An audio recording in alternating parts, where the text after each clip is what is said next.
За Японы Токиод Агио байна. За энэ урд харагдаж байгаа нэг хоёр давхар байшин бол нэг эмгэн өвгөн хоёр амьдардаг.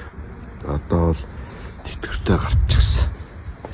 За энэ гашаагаа бол нэг өөрхөн сайхан ингээд мод бот зүйлэг тариад түүнийгээ дагчуулаад тайраад тавьчихсан. Одоо манайхаар бол нэг 0.2 за нэг 0.5 га буюу 500 м² газар байгаа юм. За энэ 500 м² газар дээр эмгэн өвгөн хоёр бол ингээс олон зүйлийн ногоо тариад амьдарч байгаа. За Японы үнэлэмжээр энэ эмгэн өвгөн хоёр бол хосгүй баян хүмүүс гинэ. Яагаад гэвэл өөрсдийн газартай, өөрсдийн байшинтай.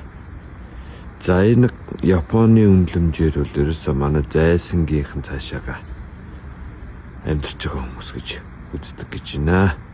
Яг л өөрийн газартай, өөрийн байртай, Японы хамгийн үнэтэй юм бол ерөөсөө газар.